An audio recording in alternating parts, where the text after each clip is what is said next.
హైదరాబాద్లో hi-tech city road side reel కోసం gatherings, Niloufer cafe side late night racing and dangerous turn social మీడియాలో ఇవన్నీ mass కంటెంట్గా కనిపిస్తున్నాయి.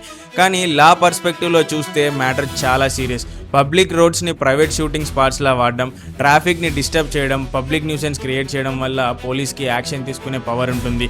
BNS section 270 public nuisance, section 281 rash and dangerous driving, అలాగే section 125 life or personal సేఫ్టీని డేంజర్లో పెట్టే acts మీద apply అవ్వచ్చు. Motor vehicle act section 184 ప్రకారం dangerous driving, racing, zigzag stunts లాంటివి serious అఫెన్స్గా కన్సిడర్ చేస్తారు.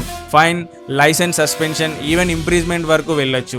రీల్ చేస్తున్నాం బ్రో అని చెప్పడం లీగల్ ఎక్స్క్యూజ్ కాదు, ఎందుకంటే పబ్లిక్ రోడ్ అంటే అందరిది, కంటెంట్ క్రియేటర్స్ కోసం ఎక్స్క్లూజివ్ సెట్ కాదు. కానీ ఇక్కడ ఇంకో ఇంపార్టెంట్ పాయింట్ ఏంటంటే పోలీస్ పవర్స్ కూడా లిమిటెడ్ కావు.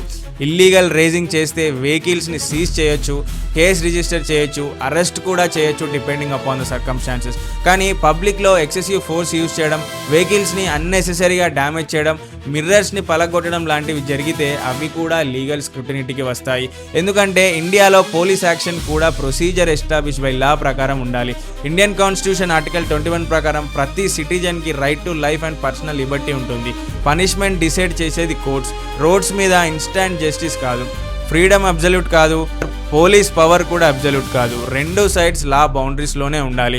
కాన్స్టిట్యూషన్ ఫ్రీడమ్ ఇచ్చింది కానీ అబ్జల్యూట్ ఫ్రీడమ్ ఇవ్వలేదు.